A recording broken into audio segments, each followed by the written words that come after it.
चढ़ेगी वर्दी लगेंगे सितारे, देखेगी दुनिया हमारे नजारे। प्यारे बच्चों, 3 सितंबर के युद्ध का जो रण आप लड़ने के लिए जा रहे हो, इस रण में अगले 90 दिन तक आपको क्या करना है, इन 90 दिनों की क्या स्ट्रेटेजी, क्या प्लानिंग होना चाहिए जिससे आप एनडीए 223 के एग्जामिनेशन को पहली बार में हिट कर पाओ, क्लियर कर पाओ। आज के इस वीडियो में आपको बताने वाला हूं कि इन पूरे 90 दिनों को हम 30-30 दिन में किस तरह तोड़ करके पढ़ाई करेंगे, किस प्रकार से हम दोनों पेपरों को अपने काबू में लेंगे और साथ ही साथ कैसे हम वो अच्छा स्कोर कर पाएंगे, कब हमें पीवाईक्यूज लगाना है, किस तरह से मॉक टेस्ट लगाना है, मॉक टेस्ट के फायदे क्या है, सारी बातें आज के वीडियो में आपको मैं बताने वाला हूं। इस वीडियो को अंत तक जरूर देखिएगा। आपका एनडीए क्लियर कराने में यह वीडियो आपके लिए बहुत ही मददगार साबित होगा। और एक बात आपने सुनी है, जब किसी चीज को आप शिद्दत से चाहो तो पूरी कायनातें आपको उससे मिलाने में लग जाती है। तो जब एनडीए ज्वाइन करने का फैसला आपने कर लिया है तो अगले 3 महीने आपको सारी एक्टिविटीज बंद कर देना है। आपका खेल कूद, आपके क्लब वगैरह सब कुछ बंद कर डालिए। सिर्फ एक ही चीज होना चाहिए, that is NDA, NDA and NDA. अब उसके लिए करना क्या है, क्योंकि जो करना है वो बहुत जरूरी है, बड़ा इंपॉर्टेंट है, उसकी प्लानिंग बहुत जरूरी है, उसकी स्ट्रेटेजी बहुत जरूरी है। क्या करना है, कितना करना है, तो आइए सबसे पहले मैं आपको बता देता हूं कि एनडीए का जो पेपर आपका है मेरे प्यारे बच्चों, इस पेपर का आप जानते हैं कि 2 हिस्सों में पेपर होता है, पेपर 1 और पेपर 2।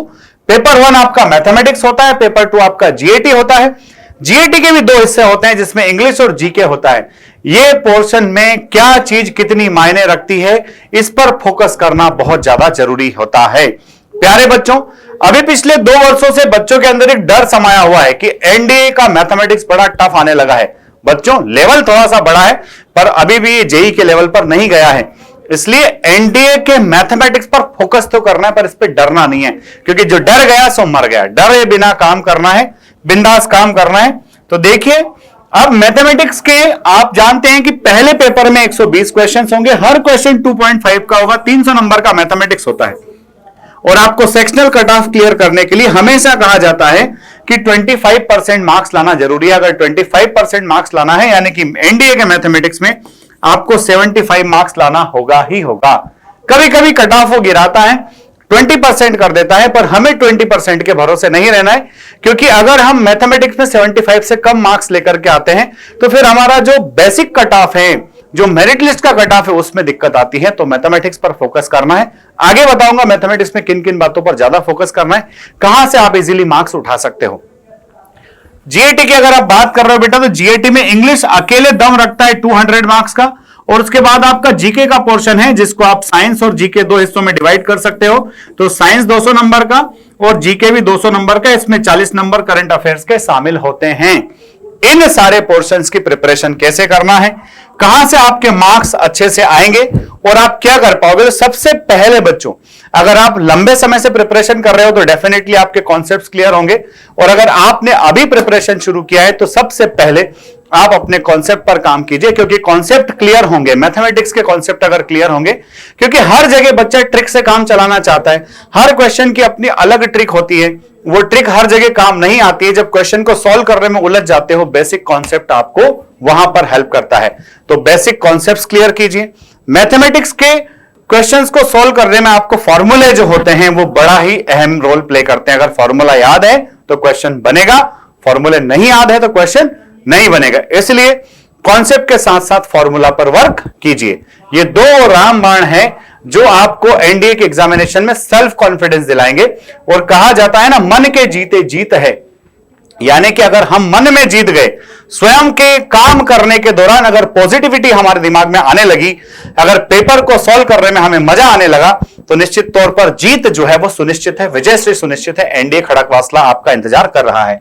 आगे देखिएगा बच्चों, सबसे पहले कॉन्सेप्ट क्लियर करना है हर चीज का, उसके बाद फॉर्मूला पर विशेष ध्यान देना है। तीसरा जो सिंपल टॉपिक्स है, वो सिंपल टॉपिक्स पर, सिंपल का मतलब मैं टॉपिक का नाम लेकर सिंपल टॉपिक नहीं बता रहा हूं, हर स्टूडेंट के लिए अलग अलग टॉपिक्स अपने फेवरेट होते हैं। आप मैथमेटिक्स की अगर बात कर रहे हो, go with your favourite topics, जो टॉपिक्स आपके फेवरेट हैं उन टॉपिक्स के साथ जाइए, पर साथ ही साथ ये जरूर देखिए कि एनडीए के एग्जामिनेशन में किस चैप्टर का, किस टॉपिक का कितना वेटेज है। कहीं ऐसा ना हो कि वेटेज कम हो और आप उसको टाइम ज्यादा दे दो, और जिसका वेटेज ज्यादा है आप उसको टाइम दे ही ना पाओ। तो फाइंड आउट कीजिए कि आपको कौन से चैप्टर सिंपल लगते हैं, उन सिंपल चैप्टर्स के साथ में आप जाइए, कम टाइम के अंदर, पहले 30 डेज के अंदर ये सारा काम करना है। कॉन्सेप्ट बिल्डिंग 30 डेज में होगा, फॉर्मूले सब कुछ याद कर लेना है 30 डेज में, सिंपल टॉपिक्स कितने दिन में कर लेना, 30 डेज में। जून के महीने में ये सब फिनिश करना है भाई। उसके बाद आता है प्रैक्टिस वाला काम, क्योंकि प्रैक्टिस आप तब तक नहीं कर पाओगे जब तक आपका फाउंडेशन बिल्डअप नहीं होगा। तो फाउंडेशन बनाइए, फाउंडेशन बनेगा कौन से, फॉर्मूला, और उसके बाद में सिंपल टॉपिक से, उसके बाद में आप प्रैक्टिस शुरू किया। प्रैक्टिस के बाद में, इस प्रैक्टिस जब आप कर रहे हो बच्चा, तो आपको डेली का टारगेट सेट करना है। ऐसा नहीं कि जो हुआ हो गया, ऐसा बिल्कुल नहीं करना है, क्योंकि 90 डेज है, लिमिटेड है, सिलेबस आपके हाथ में है, क्या क्या आता है सब आपको पता है। तो आपको यह तय करना पड़ेगा कि मैं इन दिनों में क्या करूंगा, कितने दिन में मुझे कितना करना है, उसका टारगेट आपका सेट होना चाहिए। घड़ी के घंटे देख के पढ़ाई नहीं करना है, टारगेट को सेट करके पढ़ाई करना है कि आज के दिन में इतना होना ही चाहिए। जब आप इतना कर लोगे, उसके बाद में बच्चा, फिर बात आती है रिवीजन की। जो कुछ आप पढ़ रहे हो वीकली, उसका रिवीजन जरूर करते चलिए। कई बार ऐसा होता है बच्चा पढ़ते जा रहा है, 10-15 डेज तक पढ़ते गए, रिवीजन नहीं किया, आगे पाठ पीछे सपाट। तो रिवीजन जरूर कीजिए। जो कुछ आप पढ़ रहे हो उसका वीकली रिवीजन कीजिए। अगर हो सके तो डेली बेसिस पे भी रिवीजन कर सकते हैं। डेली बेसिस पे रिवीजन का फायदा यह होता है कि टाइम कम लगता है और मेमोरी ज्यादा शार्प होती है, चीजें लंबे समय तक याद रहती है। मंडे को कोई चीज पढ़ी, अगर उसको सैटरडे के दिन रिवाइज करने बैठोगे, वो रिवीजन करने में थोड़ा टाइम लेगी। मंडे को जो पढ़ा है उसका ट्यूसडे को रिवीजन कर लिया, थोड़ा सा रिवीजन वेडनेसडे को कर लिया। क्यूमुलेटिव रिवीजन जिसको कहा जाता है। अगर आप 4 घंटे पढ़ाई कर रहे हो डेली, उसमें 1 घंटा रिवीजन के लिए छोड़िए। आज जिस टॉपिक को पढ़ने में आपको 1 घंटा लगा है, 1 घंटे में आपने जिस टॉपिक को पढ़ लिया, समझ लिया, अगर उसको कल 10 मिनट और दे दिए ना, तो वो 1 घंटा 10 मिनट आपके 2 घंटे का काम करेगा। और अगर अगले दिन उसको 5-7 मिनट दे दिया ना, तो तीसरे दिन तो आप खुद ही उस पूरे टॉपिक को मन से ऑरेट कर सकते हो, मन से बोल सकते हो। This is the power of cumulative revision. तो आप रिवीजन कीजिए। प्रीवियस ईयर क्वेश्चंस का आप एनालिसिस कीजिए। पीवाईक्यूज देखने से क्या होगा कि आपको यह एहसास होगा कि पूछा क्या जाता है, किस तरीके से पूछा जाता है, किस तरह से इंटरमिक्सिंग करके पूछा जाता है। पीवाईक्यूज का एनालिसिस करोगे। अभी पीवाईक्यूज बने ना बने वो टेंशन नहीं लेना है, क्योंकि जब प्रिपरेशन स्टार्ट किया है तो सारे पीवाईक्यूज बनेंगे, इट इज वेरी डिफिकल्ट। तो आप पीवाईक्यूज का रिवीजन, उसका एनालिसिस कीजिए। एनालिसिस करने से आपको समझ में आ जाएगा कहां से कितना आता है और आपको कितनी प्रिपरेशन की जरूरत है। उसके अकॉर्डिंग आपको एफर्ट्स मारने पड़ेंगे। जब पीवाईक्यूज एनालिसिस कर लिया, सब हो गया, फिर हम पीवाईक्यूज का एनालिसिस कर लिया। मॉक टेस्ट की बड़ी अहमियत है, क्योंकि पीवाईक्यूज से आपको समझ में आ गया क्या आता है, कहां से आता है। अब लगाइएगा मॉक टेस्ट। मॉक टेस्ट आपको टाइम के साथ लगाना है भाई, क्योंकि टाइम के साथ जब मॉक टेस्ट लगाओगे तो एक तो आपको पता चलेगा कि आप स्पेसिफाइड टाइम के अंदर, जो एनडीए के अंदर हमें पेपर सॉल्व करने के लिए टाइम मिलता है, उस टाइम में हम कितने क्वेश्चंस कर पाते हैं। अधिकतर बच्चे मोबाइल पे मॉक टेस्ट देते हैं। बच्चों, मोबाइल पर मॉक टेस्ट देने के बहुत भारी भरकम नुकसान है। सबसे पहला नुकसान तो यह है कि आपका 2.5 घंटा खर्च भी हो जाता है और वो सारे क्वेश्चंस दिमाग में बैठते भी नहीं है। आप यकीन मानिए बच्चा, आपके जीवन में आने वाली सुविधाएं आपके दिमाग के एनालिसिस पावर को कमजोर कर रही है। आप किताबों को अपना दोस्त बनाइए, मॉक टेस्ट आप लगाइए, पर ऑफलाइन मोड पे लगाइए। ऑफलाइन मोड पर लगाने से आपको डेफिनेटली बेनिफिट होगा। मॉक टेस्ट आप लगाइएगा, ये आपको हेल्प करेंगे। उसके बाद बच्चों, सबसे वेरी इंपॉर्टेंट पार्ट आता है वोकेबुलरी। आज की तारीख में वोकेबुलरी के 120 नंबर है, 120 मार्क्स अगर किसी पर्टिकुलर चीज पर डिपेंड कर रहे हैं, तो ये आपको आपके सिलेक्शन में 4 चांद लगाने में सक्षम है, आपकी हायर रैंक लाने में सक्षम है। आपकी रैंक को ये जो है ना, आपको 0 से हीरो बना देगा। इसलिए वोकेबुलरी पर फोकस करें। वोकेबुलरी पर फोकस करने के लिए डायरेक्ट वर्ड्स तो हमें पढ़ना ही पढ़ना है, साथ में रीडिंग पर फोकस करना है।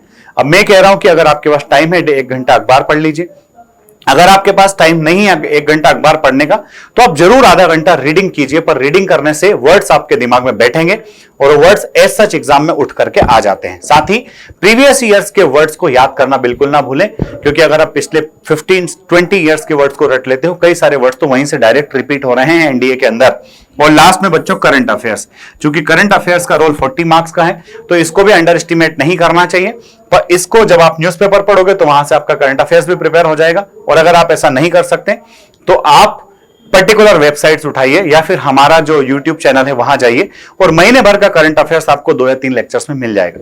तो वहां से करंट अफेयर्स उठा करके आप जो है अपना भला कर सकते हो। तो ये थी मेरी पूरी स्ट्रेटेजी। जो आपको एनडीए के लिए काम आने वाली है। बच्चों, आपको मैंने पूरा क्लियर कट बताया कि करना क्या है और कैसे करना है। अब मैं अगले वीडियोस में आपको लेकर के आऊंगा मैथमेटिक्स की प्रॉपर स्ट्रेटेजी, इंग्लिश की प्रॉपर स्ट्रेटेजी, साइंस की स्ट्रेटेजी, हर स्ट्रेटेजी के वीडियोस में आपके लिए लेकर के आऊंगा।